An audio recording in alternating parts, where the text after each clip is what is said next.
Hey everybody, welcome back to video episode. Today we're going to continue the series. Is that an analog in your pocket? Are you just happy to see me? And today we're going to be talking all about the Capcom CPS 1.5 core on Analogue Pocket. Now we know we've already done Capcom CPS and Capcom CPS 2, but Capcom did have hardware in between. There was a slight pivot on the original CPS before they got to CPS 2. Now be aware these cores are currently in beta, so you need to be a beta member of Jotego's Patreon, but I'm going to go over all of the different games you can play on CPS 1.5, how to get it all set up, and just talk about how good these games truly are. Because anything that has the Punisher, one of Capcom's best beat-em-ups of all time in my opinion on it, has got to be a good time. Before you get too far involved, do me a huge favor, go down below, hit like and subscribe, and ring that notification bell, definitely helps us out. And if you feel so inclined to want to support the channel, we got a Patreon link down below as well. But if you watch my Capcom CPS 2 setup guide, this is going to be very similar as far as all the test menus and things are concerned, but we need to set it up ever so slightly different because it is a different core. But honestly, the performance here, the review on this is spectacular. Jotego has Capcom CPS stuff nailed down. CPS 1, 1.5, and 2 are all working extremely well.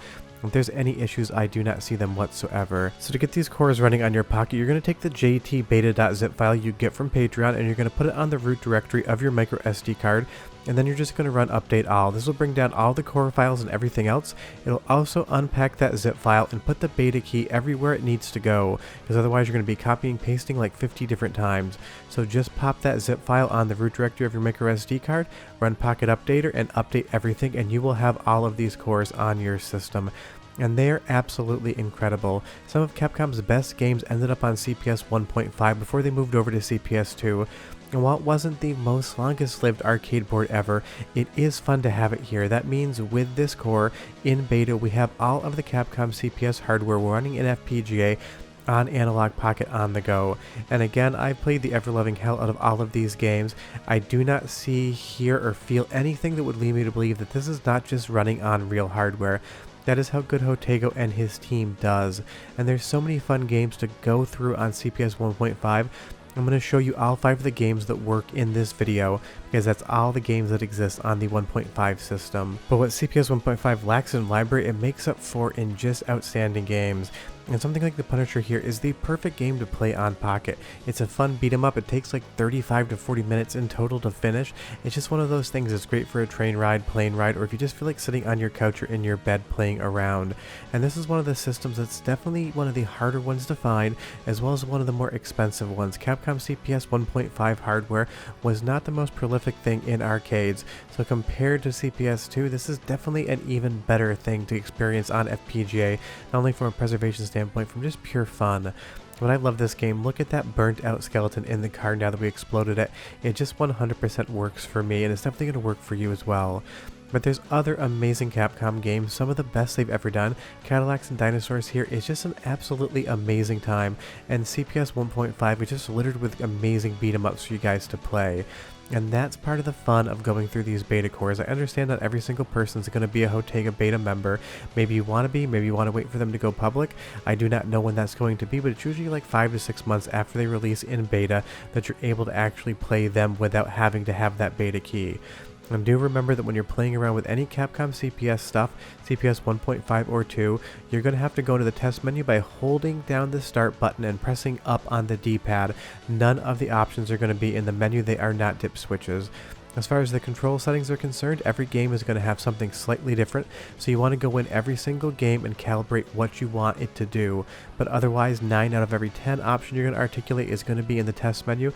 Get used to doing that. And again, just hold down the start button and press up on your D-pad to access that. That usually trips people up if they're not arcade collectors or aren't really familiar with arcade boards. It's not an options menu like in a video game.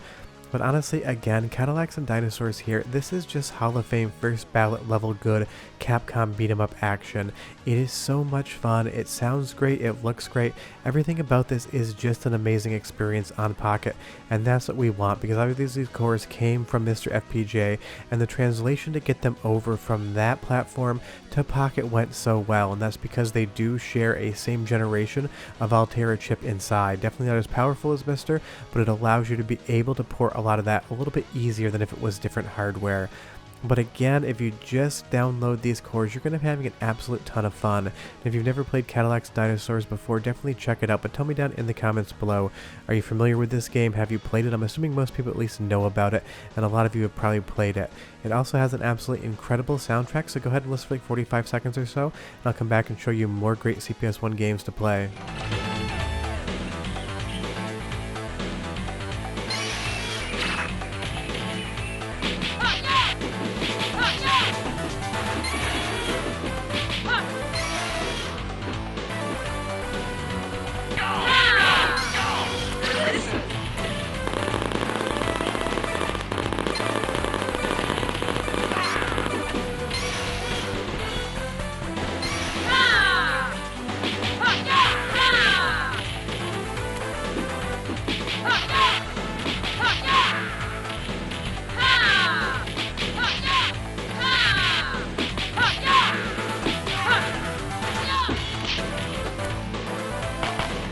You might notice some interesting pseudo-stereo separation there, and that's because the Capcom CPS 1.5 implemented the Q sound chip before it would get to CPS 2. And if you're wondering why I keep calling it the CPS 1.5, sometimes it's also called the CP System Dash.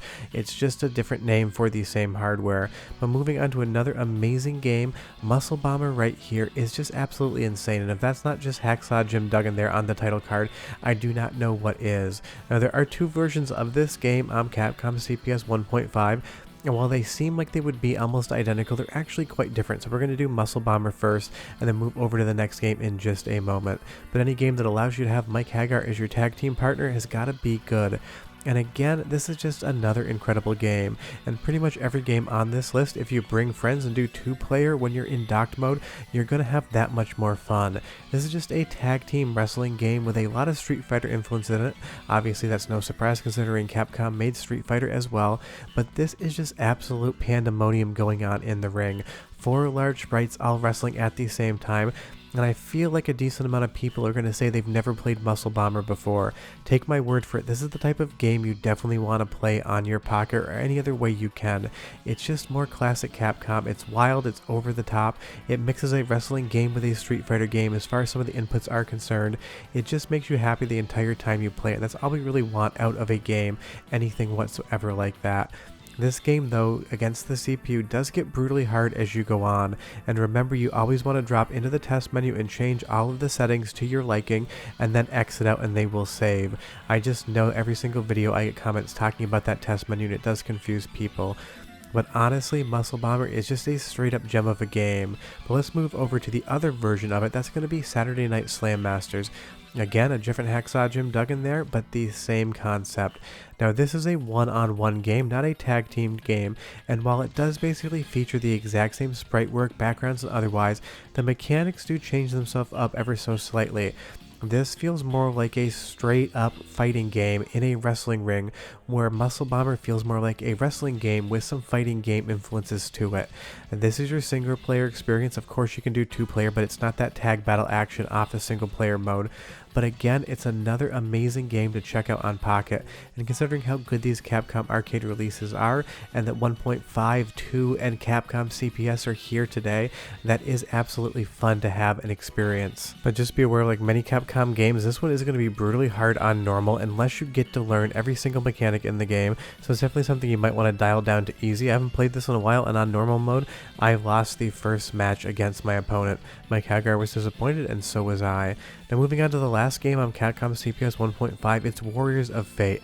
This is another beat 'em up, and interestingly, at least part of the game takes place from a mounted position on a horse, which really does change up the entire gameplay mechanic entirely. And there's going to be 2 versions of this game on the Capcom CPS 1.5 multicore when you go into OpenFPGA. One is going to be in English, one's going to be in Japanese, and it's a port of the Japanese version over. Somebody online basically decided to port it to Capcom CPS 1.5. So be aware that there are going to be the same game in 2 different formats, and that's honestly really fun to have. But this game also has an amazing soundtrack, so go ahead and listen for like 30 seconds to get some more of that Q sound chip goodness. But I'll be right back.